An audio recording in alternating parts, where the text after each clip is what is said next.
The fault. We believe that all men are created equal. To the magnificent mosaic that is America. From radio beacon to radio beacon. I have a dream today. Change has come to America. Believe me. Knock, knock. Who's there? It's a figment of your imagination. Randi Rhodes Show. Turn up your mind. No matter how rich or powerful you may be, no matter how arrogant and narcissistic you may be, no matter how much you think you can get anything you want, let me make this clear to Donald Trump. Too many people have fought and died to defend American democracy, and you are not going to destroy it.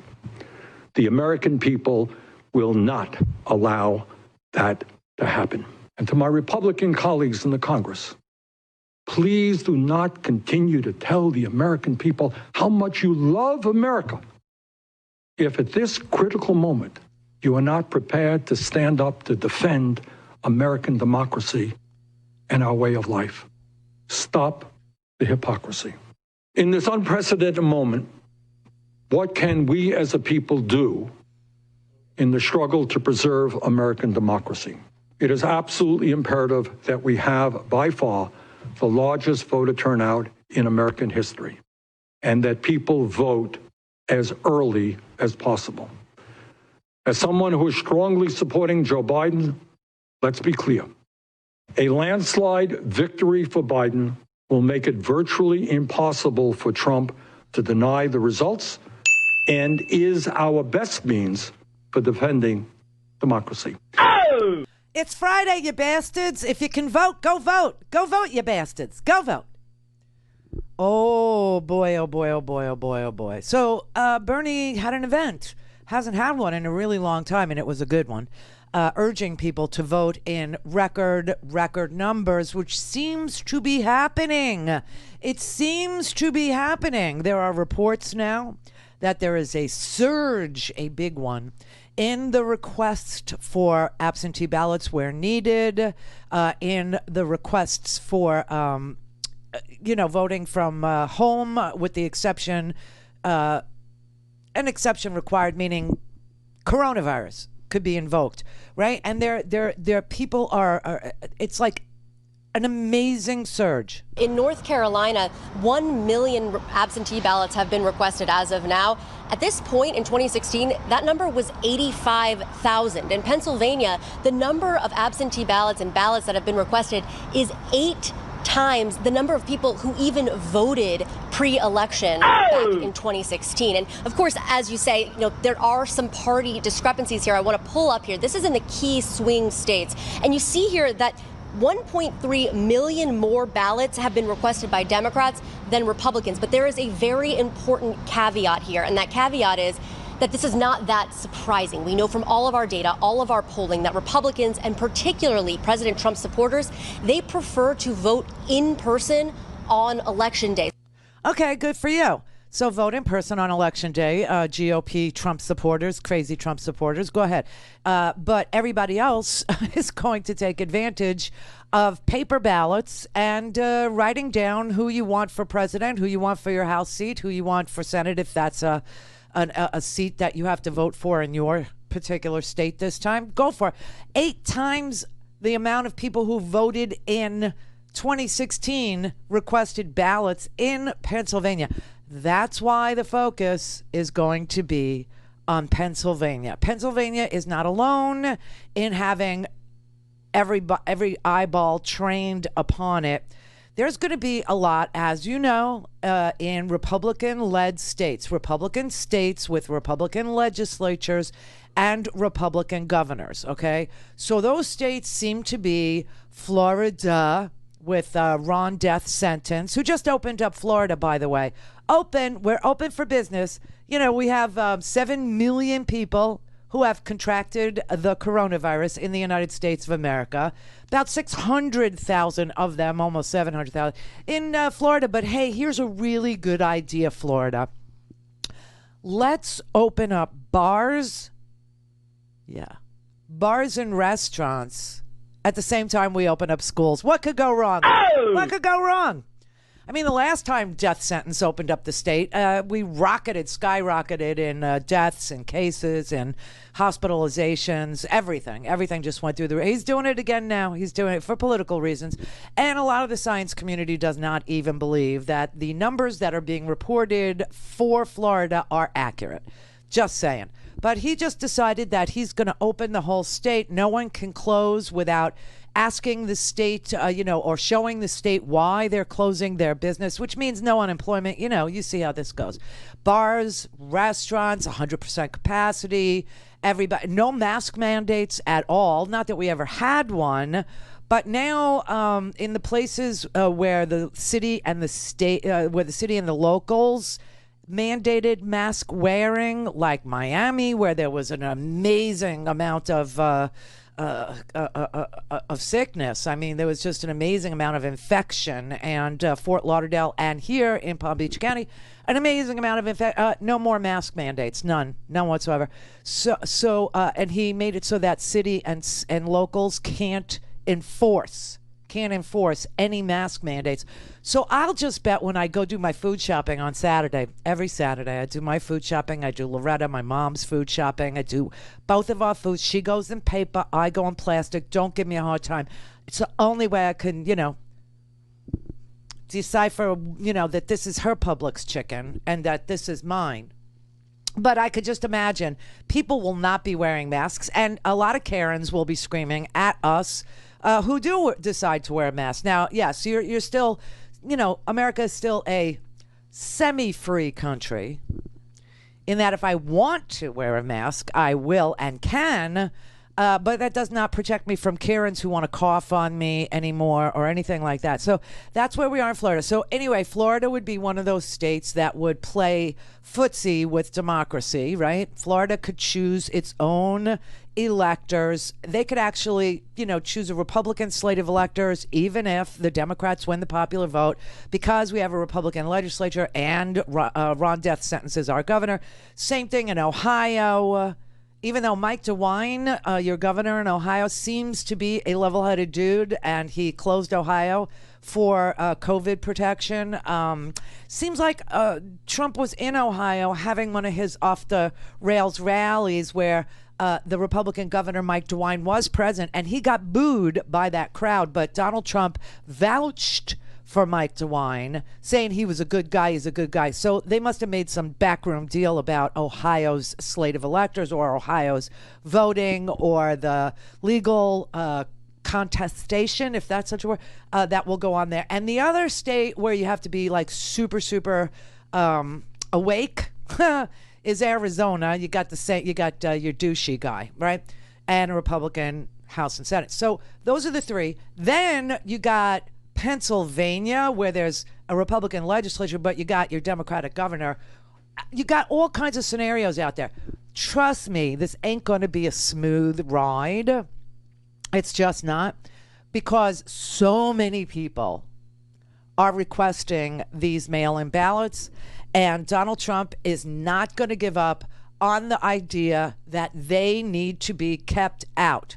They need to be thrown away. He's making a big deal now because in Pennsylvania, in one little place in Pennsylvania, I think it was like Lucerne, there were ballots that looked like ballot requests, same kind of envelope, right?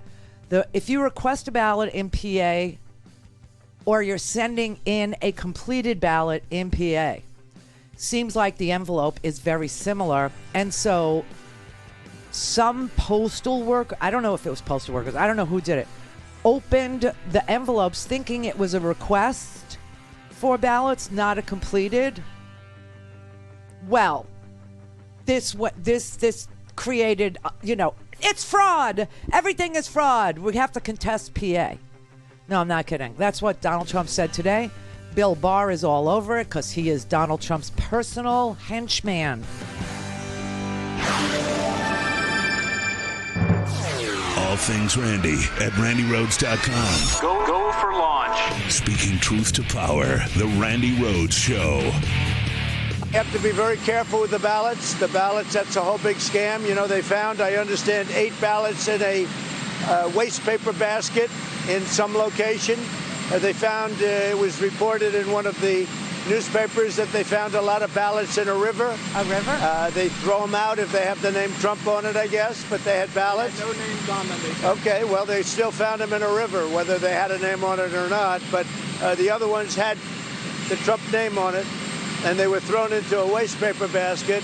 We want to make sure the election is honest, and I'm not sure that it can be. I don't know that it can be with this whole situation. Unsolicited ballots. They're unsolicited, millions being sent to everybody, and we'll see. But if you remember, Hillary Clinton just a week ago or so told Joe Biden, do not accept the results of the election under any circumstances. She did not say that. But you don't either. ask her that question. You only ask me the question.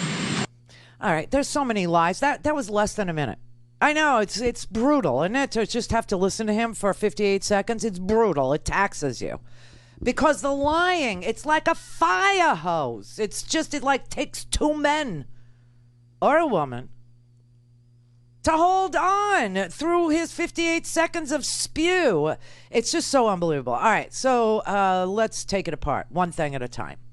The idea that you have a Justice Department of the United States of America announcing a U.S. attorney and an attorney general announcing to the public an investigation, which they have opened, into 9 ballots being found in a dumpster. I think it was a dumpster. It wasn't a waste paper bag. I mean, he just doesn't know what he's talking about. Here's what happened, okay? 9 military ballots were discarded because 7 of them were found outside of their envelopes.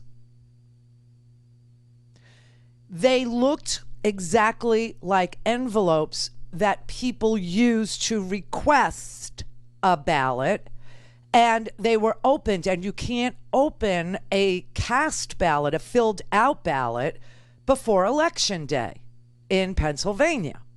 So they got a predicate here to start screaming fraud.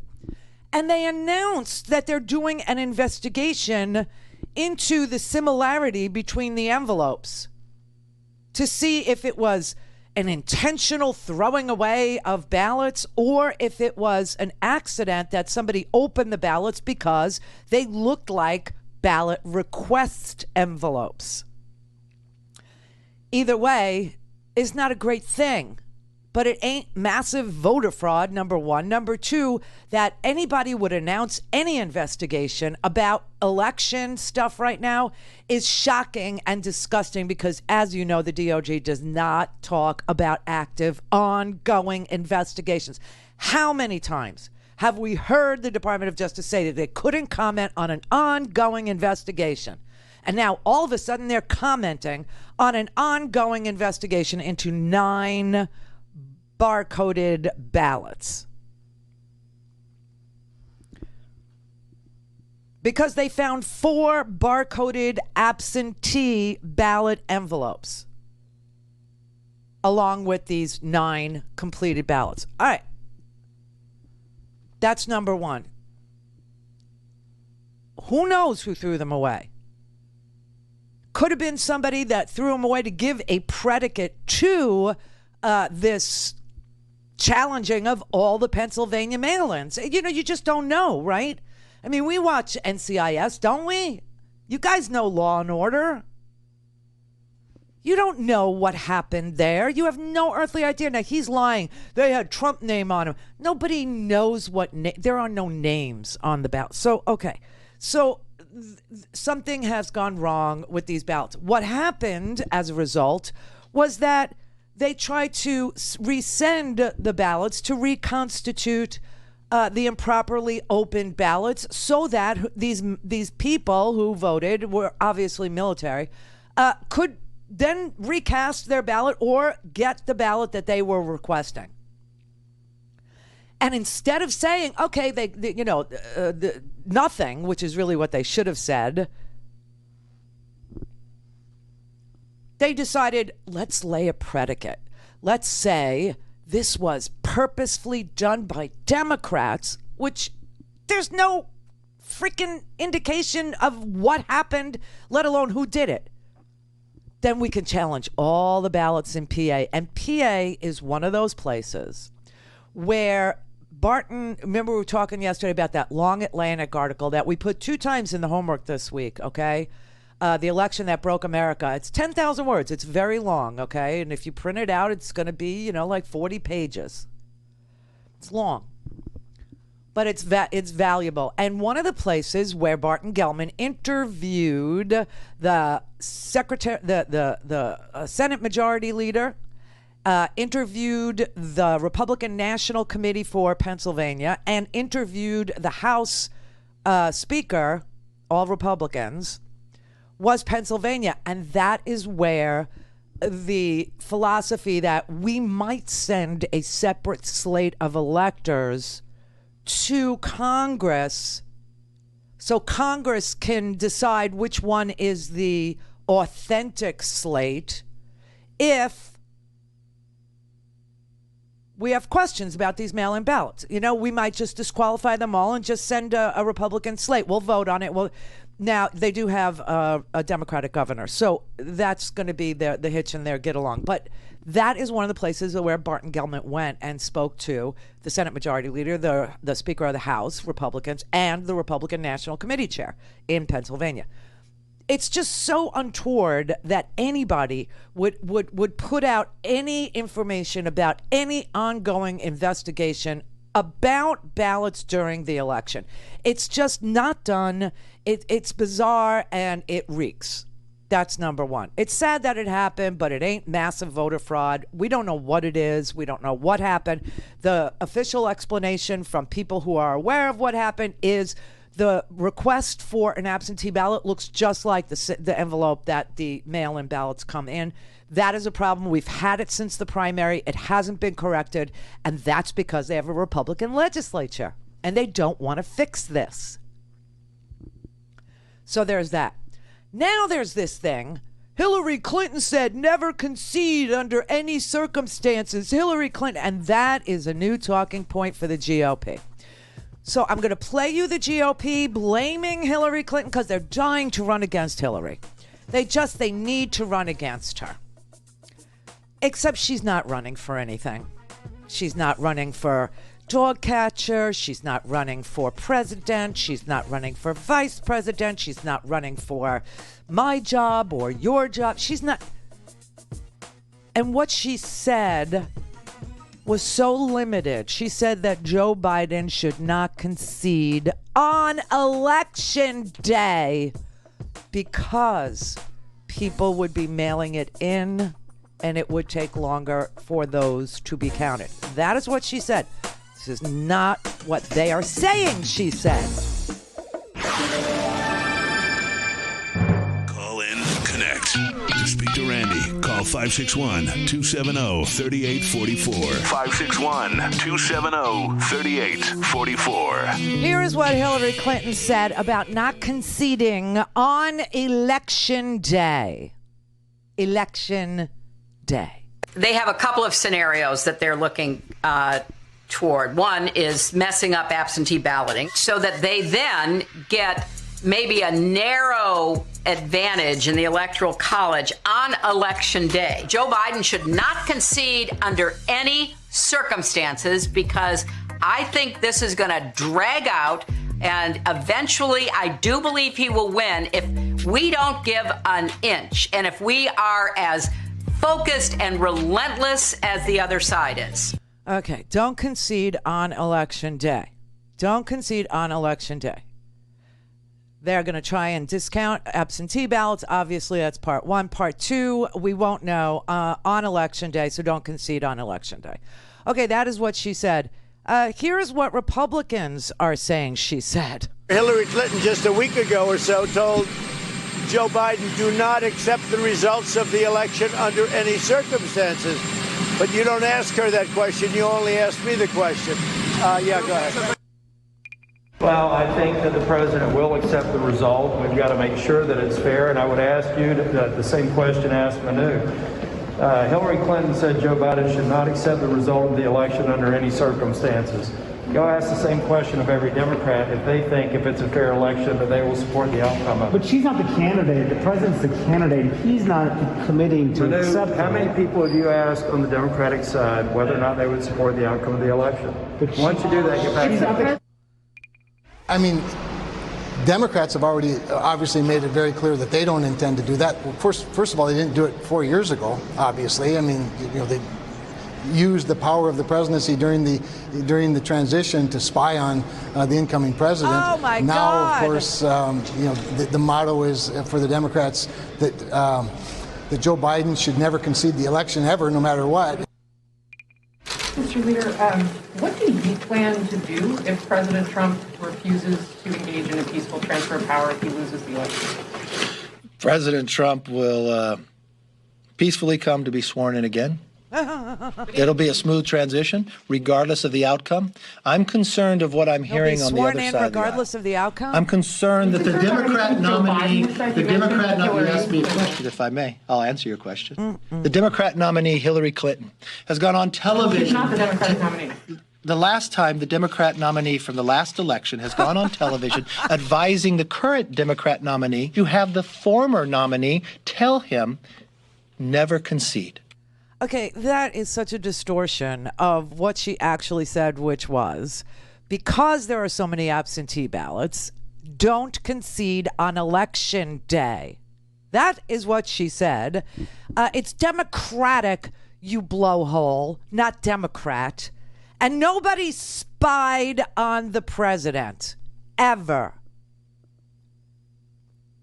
This David Perdue creature from Georgia, he's got to go. This man, this is an inside dealer who was very busy with stocks, okay, while everybody was trying to figure out what to do about this virus. This guy, David Perdue from Georgia, the senator from Georgia, who's being opposed by a really nice, smart, able, capable guy named John Ossoff, needs to go. Because these guys self-deal all the time, and then they mischaracterize everything that's happening in the world. They lie, they cheat, and they will steal. You know, they've been quietly stealing with their stock portfolios, but now they're going to steal the Social Security Trust Fund, the Medicare Trust Fund. I mean, there are large tranches of money. But anyway, so just remember what she said, please. They have a couple of scenarios that they're looking toward. One is messing up absentee balloting so that they then get maybe a narrow advantage in the electoral college on election day. Joe Biden should not concede under any circumstances, because I think this is going to drag out, and eventually I do believe he will win if we don't give an inch. On election day. And she actually emphasized on election day. She actually put emphasis on it. But of course, they cannot resist saying that somehow Hillary Clinton is controlling Joe Biden, and that Hillary told Joe never, ever, ever, never concede, that they're the ones that are waging the war. It's Hillary's people. And it's bullcrap. It's them. They have 300 lawsuits, live lawsuits in states all over this country on every single aspect of this election. Every single aspect of it is going to be challenged. Everything. And what they're going to try and do is run out the clock so that the day that the electors are supposed to cast their votes, there's some chaos or confusion in certain states that they think could flip the Electoral College for Donald Trump. And they are going to send Republican electors to compete with Democratic electors from the same state, so that the House of Representatives does not know which slate they are supposed to accept, right? And in that case, the House of Representatives has to vote for the president of the United States. However, they vote one vote per state. Not member, one vote per state. There are 26 states that have Republican delegations. They might have, like, let's say Tennessee is a good one. Because, you know, you've got, what's his name? Representative Cohen, Steve Cohen. He's a Democrat from Nashville. But for the most part, Tennessee is a Republican delegation. So they get one vote. 26 states are like that. 23 have Democratic delegations. This is craziness. But, you know, so much winning. He said we'd get sick of winning. That's because the way he wins is sick. It's really, really sick. So we got all these different scenarios that might play out before our eyes. Everybody's got to steel themselves and get ready for a long haul here. That is the message, a long haul. And no one should concede on election eve unless it's a freaking blowout, which would save us all of this trouble. If it's a complete and utter blowout, Pennsylvania is clear and indisputably gone for one or the other by a large margin. Not 0.5%, not 1%. Wisconsin, not 44,000 vote difference, okay? Florida, not a 537 vote difference, which is what it was in 2000. Even though Al Gore had won the popular vote in 2000 by 500,000 votes. Hillary Clinton won last time by 3 million votes. You see what I mean? It can't be like that. It's got to be state by state, clear, indisputable. Florida, indisputable, 5.6 points for Joe Biden. Ohio, 5.6 points for Donald Trump, if that's the way it's going to go. Same thing, Nevada, Arizona, clear, decipherable, knowable. On election eve, yes, then you can call it. This is the Randi Rhodes Show. To speak with Randi, dial 561-270-3844. That's 561-270-3844. The Democrats are trying to rig this election. Across the country, election officials are concerned that President Trump's baseless claims of fraud and a rigged election are already working. We need voters of all backgrounds to know that whoever they cast their vote for, their ballot will be counted and their vote will be secure. But some Republicans are following the president's lead, taking steps to cast doubt on the election's integrity and influence the vote. In Michigan, a conservative group known for their protest Operation Gridlock against the governor's stay-at-home order. We are organizing the effort here in Michigan to guard the vote, encouraging ardent Trump supporters to sign up as poll workers in the Democratic stronghold of Detroit, not to just work polls, but to monitor the count. We've seen how the radical left tried to get rid of President Trump through the now completely debunked Russian collusion. And then by a phony impeachment hearing. The only thing that's left for them is to cheat in November. In Pennsylvania, the state Republican Party pushing back on a report of a Republican state official suggesting that if results were too delayed, the legislature, run by the party, could determine who won the election instead of the popular vote. The party says the official was just responding to certain election scenarios with facts, not divulging plans. Also in Pennsylvania, the Department of Justice is looking into 9 discarded military ballots, something already catching the attention of the White House. I can confirm for you that Trump ballots for the president were found in Pennsylvania, and I believe you should be getting more information on that shortly. Ahead of the election, both parties tied up in the courts in swing states over voting access, from mail-in voting to drop boxes. As Democrats argue to expand voting access amid the pandemic, Republicans say they are protecting the laws already in place. But this is just the prelude to what legal experts believe will be an ugly post-election battle. I spent 38 years as a Republican lawyer going into precincts looking for evidence of fraud. There are, to be sure, isolated cases, but nothing like the widespread fraud that would somehow invalidate an election or cause anyone to doubt the peaceful transfer of power. Oh! Hello. Wow, everybody. Ben Ginsburg, the lead lawyer on Bush v. Gore, the Republican lawyer, the lead lawyer for W, who prevailed in the U.S. Supreme Court, is saying he has never seen massive voter fraud in America. He's seen a little local stuff. Everybody has seen it. We remember North Carolina. The guy got caught right away because when you endeavor to deceive ballots, you get caught. Oh my God, you get caught. And Chris Wray is saying the same thing. So my question is very direct. Is voting by mail secure? Well, Senator, I think what I would say is this. We take all election-related threats seriously, whether it's voter fraud, voter suppression, whether it's in person, whether it's by mail, and our role is to investigate the threat actors. Now, we have not seen, historically, any kind of coordinated national voter fraud effort in a major election, whether it's by mail or otherwise. We have seen voter fraud at the local level from time to time. And so my comment should in no way be construed as minimizing how seriously we take our responsibility to investigate such incidents or the potential impact those things could have at the local level. So it's on our radar. Certainly to change a federal election outcome by mounting that kind of fraud at scale would be a major challenge for an adversary, but people should make no mistake, we're vigilant as to the threat and watching it carefully because we're in uncharted new territory.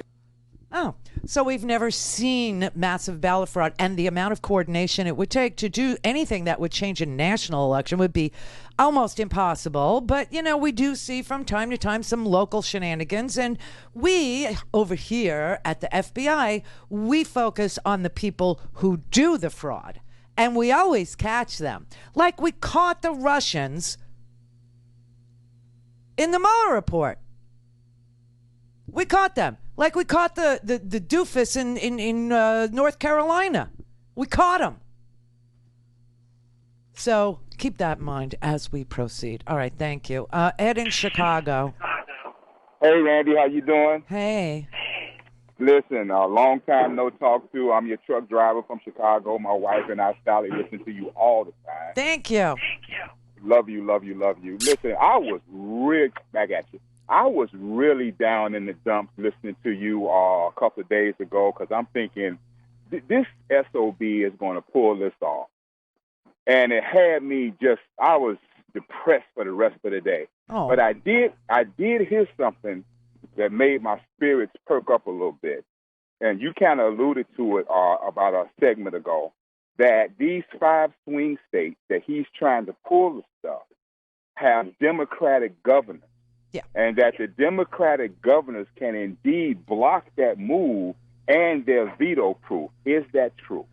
Veto proof. Well, 2/3 of the Senate and 2/3 of the House are needed to override any veto.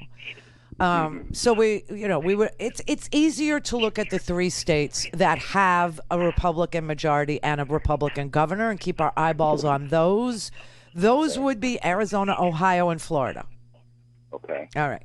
The rest of those states, the rest of the states that have Republican legislatures, because nine states in this country have Republican legislatures. Only 3 have Republican governors on top of that. All right. And those, again, are Arizona, Florida, and Ohio.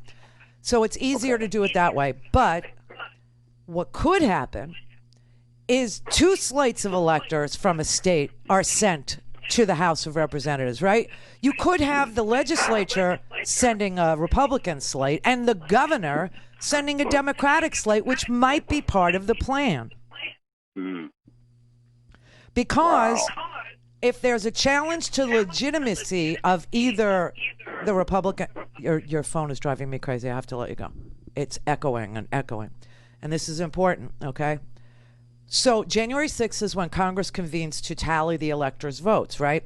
And if there are challenges to the legitimacy of some of the state's electors, meaning The state legislatures have selected their own electors, and the governor is of a different party and sent his slate of electors. So you have two slates showing up, Democrats and Republicans. Then the Congress would have to agree that neither slate be counted. You know what that means? This is crazy. This is going to upset you. Sorry. That means that neither candidate, not Biden nor Trump, could get to 270 electoral votes. That is what is needed to be the president of the United States. If the slates of electors, like if they cause complete and utter chaos, okay, what they would do is those states with Republican legislatures, Democratic governors, could send two slates of electors, and Congress would have to decide, which one do we count? Well, if they couldn't decide which was legitimate, which is kind of hard when you consider we're voting mostly on paper, I don't see how it would be hard to decipher who really won. But let's just say that they can't agree on which slate to take the votes from. Then the House of Representatives, once again, they vote to determine who wins the presidential election without either candidate getting to 270. That's what's in the Constitution. And like I said, it's not each member, it's each state gets one vote. And there are 26 states that would vote Republican, even though we have the majority of the House, because each state only gets a single vote. And there are 23 states with Democratic majorities in their delegation, and they would each get one vote. So it becomes bizarre. The only problem with counting paper ballots that we could run into, because there's no way, they're just plain paper. There's no hanging chads, pregnant chads. I will tell you, we're going to have to get familiar with what a naked vote is. It's really super simple, but it's crazy. That'll be the expression. But the only obstacle in counting paper is a time crunch. A time crunch. Why? Because the Electoral College has to cast their ballots. They have to, December 8th is a deadline, December 12th is a deadline, and the congressional deadline is January 6th. So there are all these time constraints for counting. And that's how Bush managed to win. He invoked those time constraints. The Supreme Court didn't know if we could do it or not. They just concluded maybe we couldn't, so stop.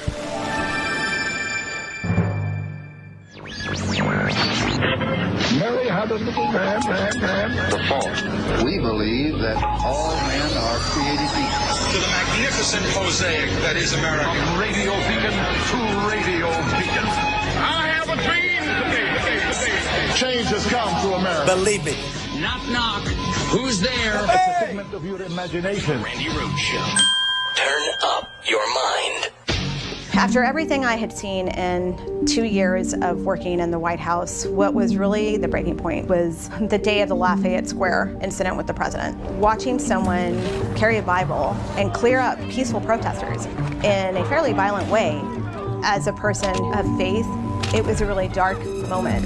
That was the moment where I really had to sit down and dig deep and say, you know, no matter how hard I work, it doesn't matter, because the president is so disconnected from the reality of the problems across our country.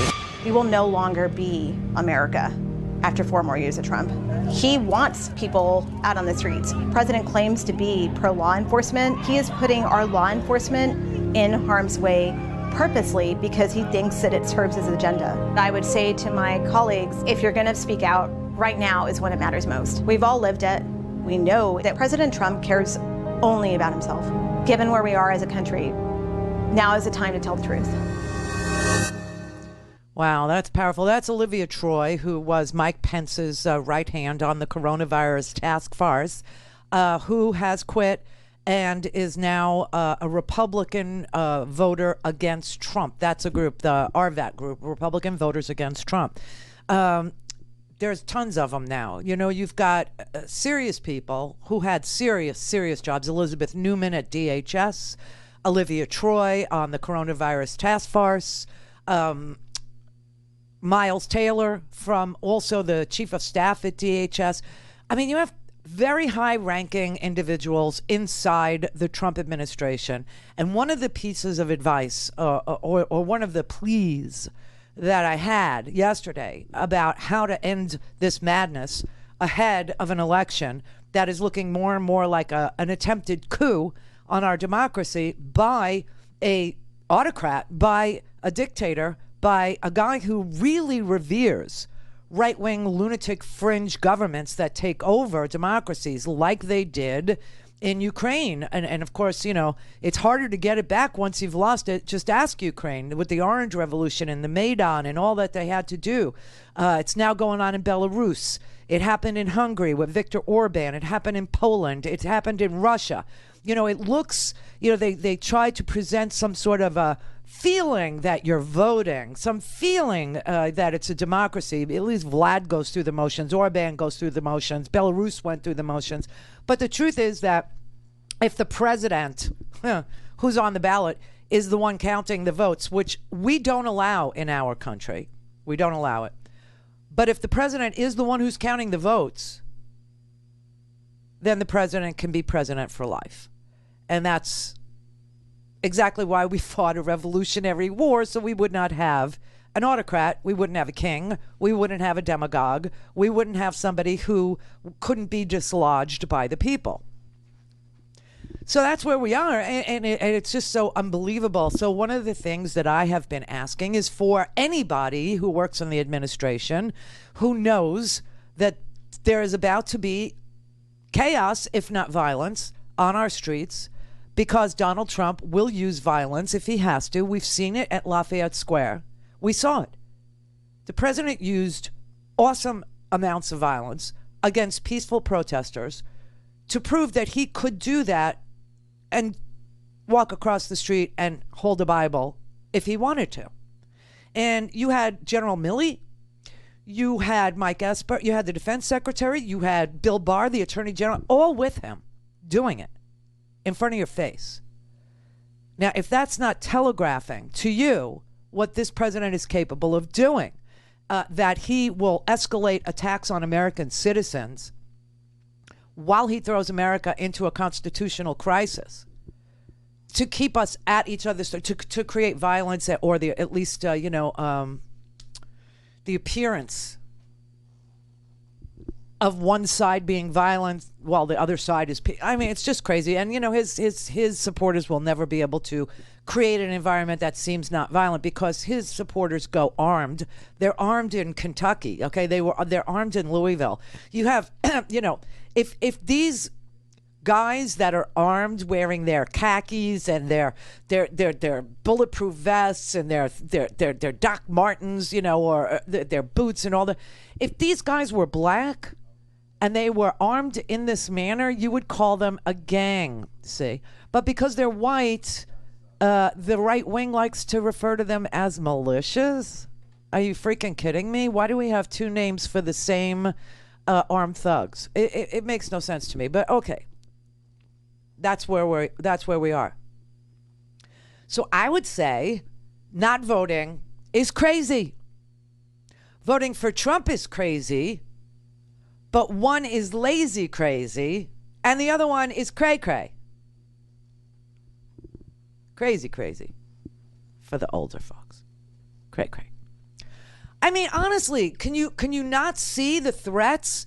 And any president of the United States who would threaten the democracy, the actual democracy, the agreement that we have as a country to uphold the law, to behave in a rational way, to accept the results of well-counted election, that anybody that would threaten the peaceful transfer of power in this country, which is an awesome responsibility. It's a big responsibility that every single president has agreed to, except for this one, in and of itself disqualifies him from being president again. Just that alone, let alone the environment in which we are voting. And this is the environment in which we are voting. We have 203,000 dead Americans from a virus that we never even heard of 6 months ago. And 7 million Americans infected with it. And the Republican governor of Florida, who is a Trump toady, has just said, here's a really good idea. With 7,000 COVID cases in our state, let's open up schools and bars at the same time. Going for herd immunity? Do you know how many people have to die to achieve herd immunity in this country? You're talking about like 20 million dead people. This is outrageous. And that a man could hold himself out as being presidential material in light of the record I just explained, and only that, is, let's just say troublesome. No, it's heinous. And it's an indication that we have full frontal fascism in our nation, that we have uber nationalism in one party, that we have misogyny in one party, that we have a militarization of the police in one party, a denunciation of democratic institutions being capable of functioning in one party, that we have all of these earmarks of fascism in our country at play, visible, tangible, not in our heads anymore. It's something that you can see, that you know has happened, that he actually touts as being a positive effect that he has brought forth. Should tell you he cannot possibly be the president of any of the Western democracies, let alone the greatest one of all. He just can't. I'm sorry. Let him go back to being a TV reality star. Let him go start a new show, and you can watch him once a week, or you can binge watch him, on his new TV show or whatever it is. But not the president of the United States. No, I'm just so sorry. We have so many better qualified, more democratic, with a small d, loving people that need to have their hands on the levers of power to right this wrong, to fix what he broke, and he broke everything, including healthcare. All things Randi at RandiRhodes.com. Go for launch. Speaking truth to power, the Randi Rhodes Show. On November 4th, we know all the votes won't be counted, and if they're not, and people are fired up and they take to the streets, what will you do? Well, look, I'm not going to even entertain that because I'm not anticipating that happen. What will I do? I mean, we're assuming that even a Republican court would respond in an appropriate way based on what the law is, and that our Democratic and Republican friends in the Congress would respond. The last thing we need is, the equivalent of a coup. I mean, this is not who we are. It may be. It may be who we are, Joe. You need to anticipate. You do. You need to anticipate confusion and chaos and, yes, even violence. The terrifying reality is that there are many mechanisms that are legal and constitutional that could enable Donald Trump to stay in office without actually winning the vote. And one of those scenarios I have presented to you over and over again, and so has what's his name? Sorry that I just blanked out on his name. The guy from The Atlantic that wrote the article, Barton.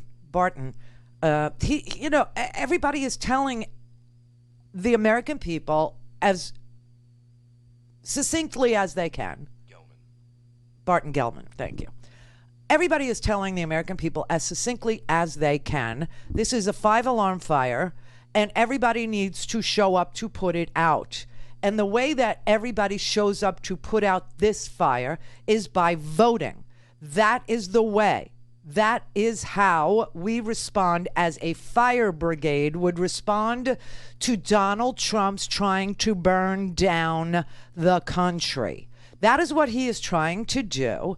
And we need to understand all the different mechanisms and all the different, things that courts find that are within the law, that are legal and constitutional, that have backfired on people who have won elections in this country.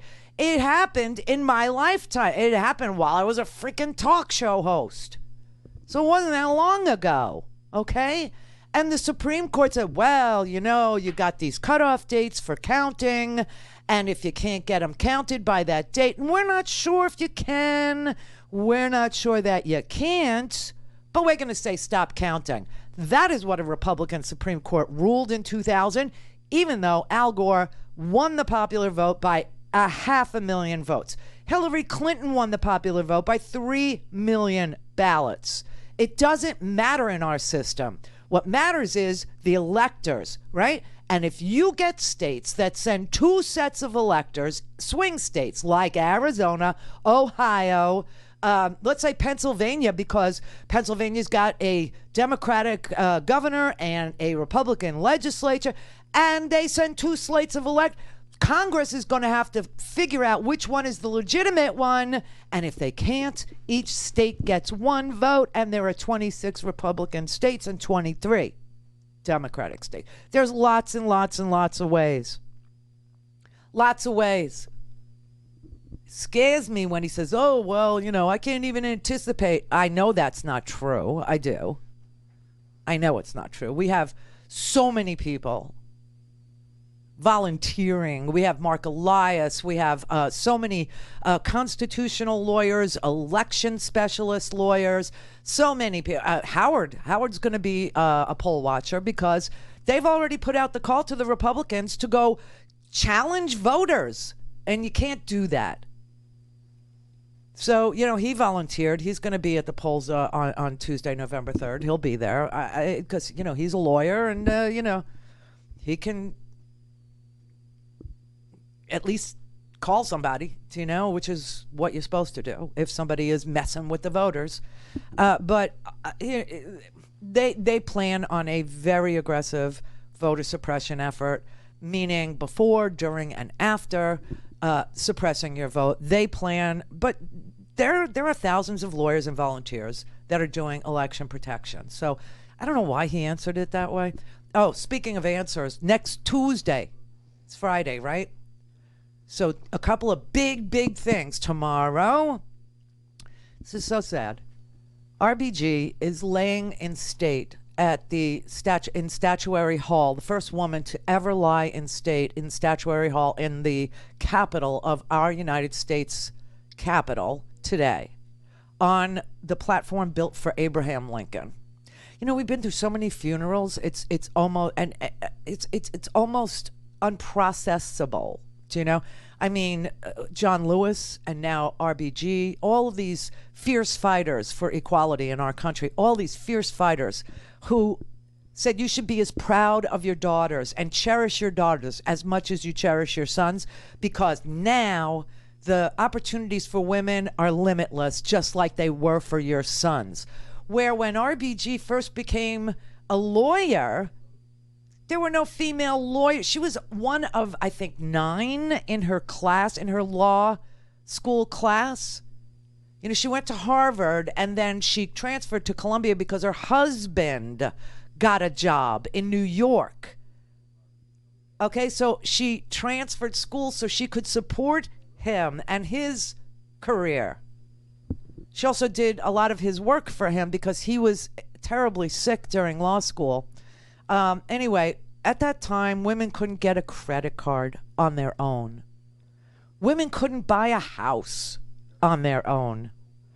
Women had to move when their husband had a job opportunity and he insisted that they move.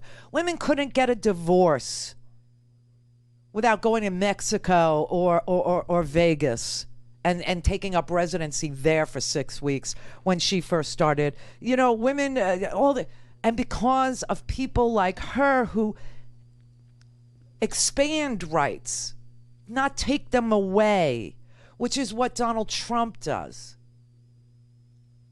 Donald Trump doesn't even fund places for schools or for hospitals or for policing if they're blue, if they have a blue governor that he doesn't like. He doesn't even take their phone call in the middle of a pandemic. That is not America. That's a child. That's a spiteful toddler president. And that's what he is. But because she's still laying in state, I laid her down here. I don't know if you can say, it's very sad. But because she's lying in state, you would think there would be some sort of a grace period because she was full of grace. Everyone who ever worked with her said so, including Scalia. They were best friends. And it's so interesting that you could say Ruth Bader Ginsburg and Antonin Scalia were best friends without thinking poorly of Ruth Bader Ginsburg, but still thinking poorly about Antonin Scalia. I love that about her. It's a joke. But truly, Justice Breyer loved her. Everybody who ever worked with her loved her.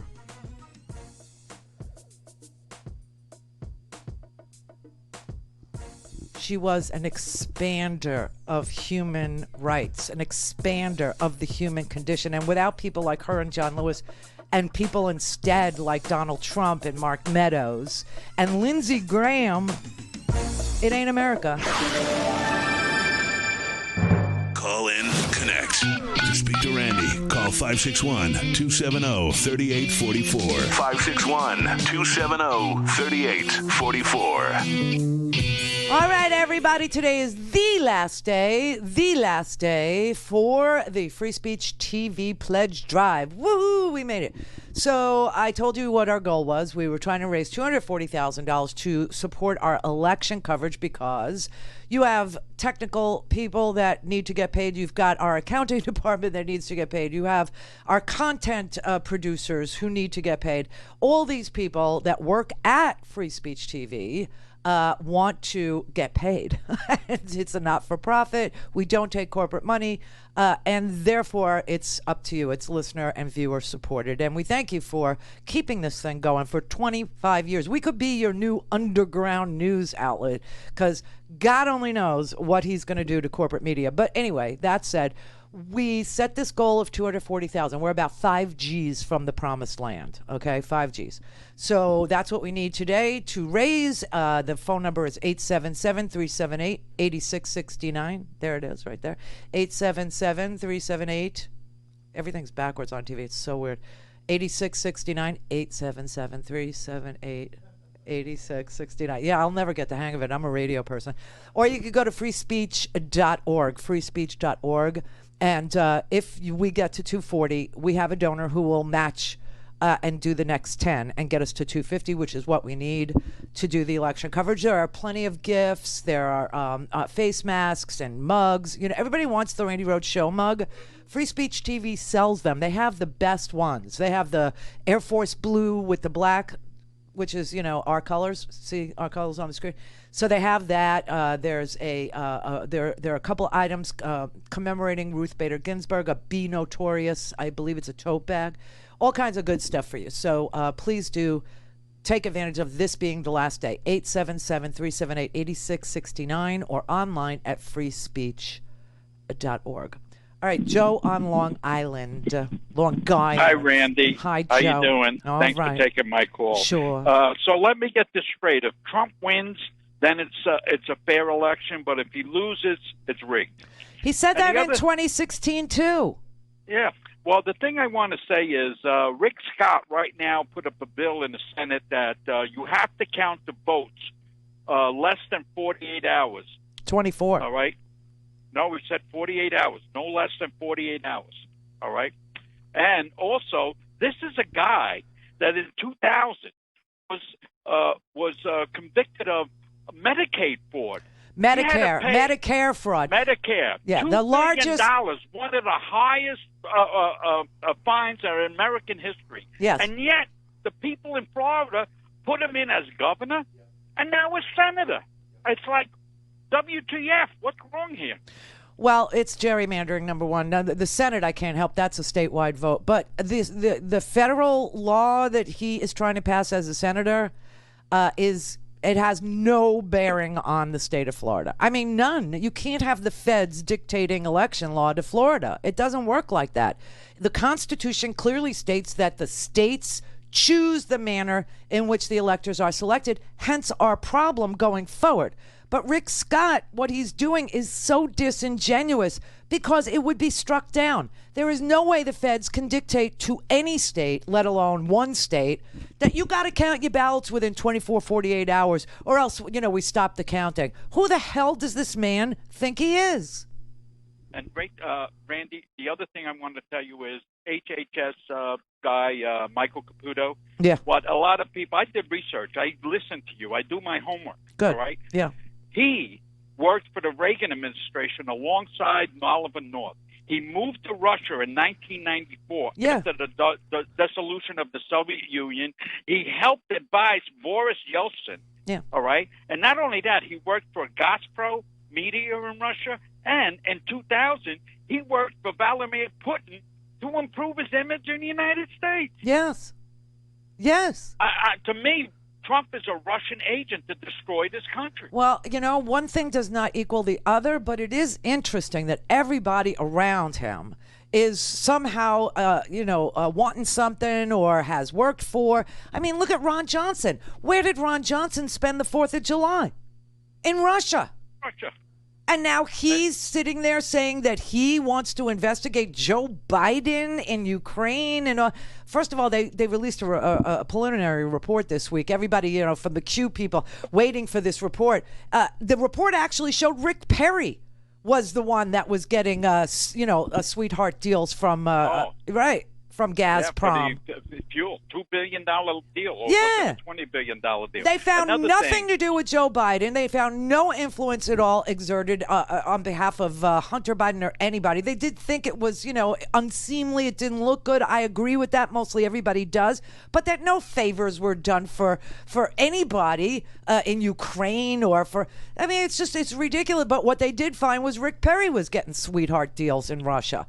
I mean, the other thing we found out is that Donald Trump had a Moscow Tower project alive and going during the 2016 election where he was repeating the same Russian talking points. The election is rigged if I lose. If I win, it's fine. It's the same Randy, exact thing. If I may, we are going to win the Senate, the executive, and we're going to change this around.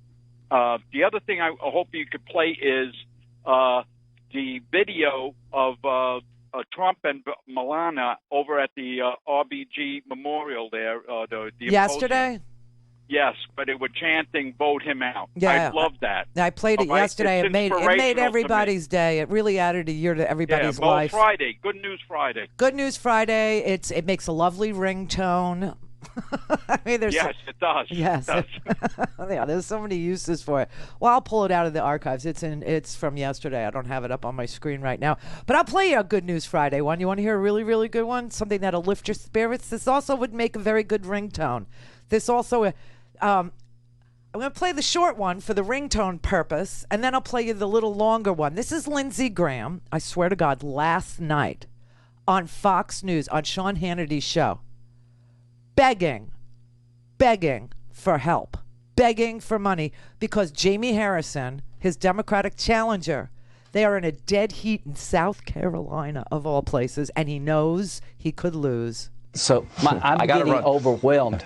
LindseyGraham.com, help me. They're killing me money-wise. Help me. You did last week. Help me again. Help me. But this is the longer one. This is a Good News Friday clip. Listen. My opponent will raise almost $100 million, Ainsley, in the state of South Carolina. The most money ever spent in the history of the state on a Senate race was by me in 2014 when I spent $13 million. He raised $6 million from the time Justice Ginsburg passed away within 72 hours. And God bless Justice Ginsburg. We're celebrating her life. I appreciate waiting to Saturday to announce the replacement, but I'm being killed financially. This money is because they hate my guts. Why does your own state hate your guts, Lindsey? Could it be because you're a parasite who changes his mind depending on who's in power and how much power you can suck off of them? Help me, he said. I'm getting killed financially. Sean, help me. I'm gonna lose. They hate my guts. It's beautiful. Maybe you shouldn't be appointing a new Supreme Court justice while she's still lying in state. Could that be true? Maybe that's why they hate you. This is the Randi Rhodes Show. To speak with Randi, dial 561-270-3844. That's 561-270-3844.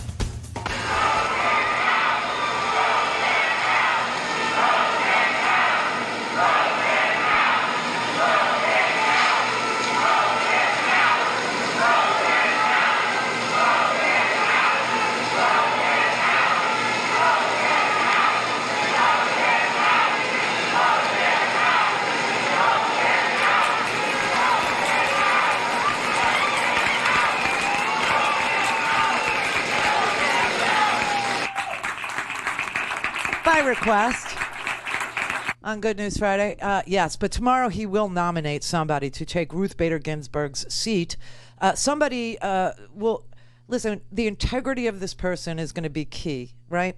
And if this person has the kind of integrity that, let's say, a Ruth Bader Ginsburg had, the kind of grace, the kind of genius, the kind of inclusive, philosophy that America is a free country. And that women and men are equal, and that people who fall in love, and they should have the right to be married and raise their own families in the privacy of their own domain. If this person has a scintilla of that, they will not accept this nomination. They will not.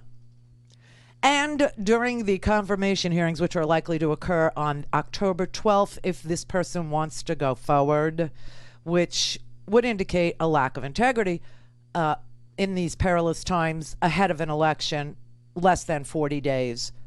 Today's 39 days from the election. Some people are already voting.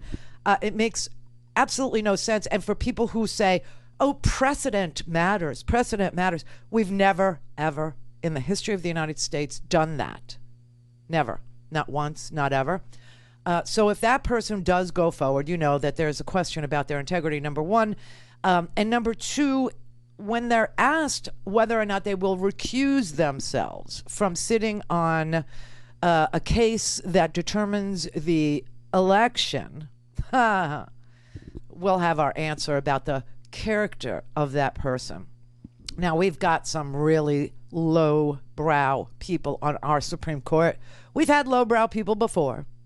We have. We've had Taft, who, was president and then a Supreme Court justice. We've had Taney,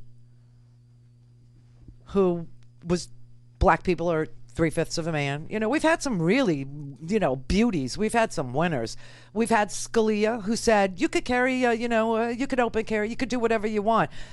Screw the description of what a militia is, well regulated. Screw that. Let's just start with ... the right of the people to keep and bear. It's a provisional amendment. Anyway, we'll know. And then on Tuesday is the first debate. Tuesday night is debate night. And the subject matter is out. Chris Wallace released the subjects that he intends to cover. He does have a caveat in here, because they all do, that it's possible to change the list of subjects due to fast-moving news developments. But so far, the topics for Tuesday's debate are as follows: Trump's record, Biden's record. Trump doesn't have a record. I'm bored. The Supreme Court, COVID-19, 7 million infected people, greater than 200,000 dead, 203. You know, from the day that we passed 200,000, which was what, Tuesday or Wednesday, we've added 3,000 more dead people. You know, we have about 1,000 dead people a day. 1,000 people are dying every day.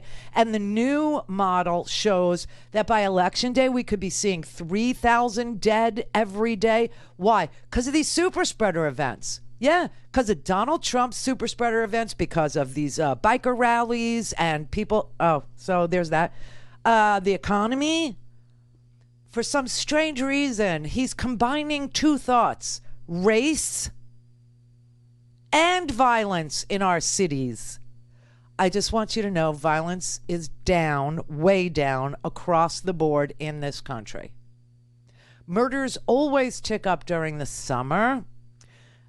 Just know that fact, okay? And then the integrity of the election, which is when everybody needs to pay attention, okay? So we've got tomorrow, big day, and we've got Tuesday. All right, David in Miami Beach. Your Majesty. My supplicant. Yes, so this is your retired substitute teacher. So I often had a DVD or three handy, often with a player a kid would sometimes try to steal. Are you ready for patriotic classrooms? Are you ready for patriotic teaching where nothing happened before 1776? Why do you think I retired from it back in 2014? No, but Trump actually stood on his stage last night. I'm trying not to play him. But Trump stood on, you're welcome, he stood on his stage last night and said he was going to usher in the new patriotic education project, which is called 1776, which means 1619 never happened. Perfect. I was suggesting, as someone who would bring DVDs and sometimes show them because there was no good lesson plan, that maybe this weekend we should rewatch the movies Recount, Left of the Dial, because you're in it, and Truth, because, you know, to Recount, we could be seeing a replay of that coming soon. And, of course, Truth was Dan Rather's dangerous attempt to stop W. And, of course, your efforts in between, because, you know, unfortunately... Well, I'm not really pro Left of the Dial because I was fat. I'm not fat anymore. I was fat. I was very fat. Yeah. You were a glistening goddess. No, Your Majesty, Randy. I was a fat freak is what I was. I was so overweight back then. But at least you and the others, you tried. Underfunded, undermanaged. You stood up to stupid and evil. Yeah, but I worked. Which is where we are now. But I went and worked for Stupid and Evil at Air America. Air America was a tragedy. It was an absolute tragedy. It's what bad leadership does to every good idea. So yeah, try working for a security firm where, you know, it's always clear what the plan is, and you try to tell them, oh, you could try this, and they, instead of promoting you, they demote you back to the street, and you're back at minimum wage. You know, when I first started, I was working I was going to school, I was working 2 different jobs, blah, blah, blah. I worked every day. I worked 5 days a week, at a ad agency, and then I worked, the weekends on the coast. You remember the coast? Now it's called the beach, but yeah. Right, the beach, right. It's 97 degrees in Fort Lauderdale, 98 in Miami, and it's 99 along the coast. The coast. And they taught you the pause. It was like WNBC. It was one of those deals. But my husband at the time, Jimmy, who's still my dear friend, I love Jimmy, and sure. All my exes ended up with women named Jeanette, so that makes it easy for me. But anyway, Jimmy. And you wish you had a sister wife, yes. Yeah. She was my sister. She is my sister wife, Jeanette. See? Yeah, absolutely. But she'll do the dirty that I won't do. So good. Okay. Everybody's happy. Worked out great. Yay. But anyway, Jimmy was working for Wackenhut. I tried to work for them, but and check this out. Okay, Jimmy had never shot a gun in his life. Okay, never, ever, never, ever. And all of a sudden, they were paying him an extra $1 an hour to carry a weapon. Right, minimum wage for an unarmed guard, maybe 12. And back then, it was are you kidding? It was like $7.35 then. And it was $8 if you would carry a gun. And he came home and he showed it to me, and he was holding it like it was a disease, you know? Like, what do I do? And being a substitute teacher with a degree, it's about as glamorous. Yeah. Which is why I had to bail out after 12 years. Yeah. Because experience works against you. Yes, but now they want teachers to have guns, too. So there you go. Maybe and of course, they're going to pay extra for the training and the gun range time and all that. Yeah, right. Look, so I respect real gunmen. I just don't find it useful. Either you're going to get ambushed, you're not magically going to know when to use the gun. This isn't the video game. Well, some of my friends, and I won't say who, Jimmy, are rethinking their gun experiences now that they've been paid to carry one and they've had one for another job. Some of them are going out and buying guns. I will say that. I will say that. I know a lot of my friends are buying guns. Right, Jimmy? Jeanette? Not kidding. Me and Jimmy, Jeanette, we're all one big happy family. So obviously I still talk to Jimmy and Jeanette. I love them both. But the conversations are getting real creepy because people are expecting violence. Now, my best advice, don't go armed to any protest because then the only armed people will be the hostile ones. Anyway, have a good weekend.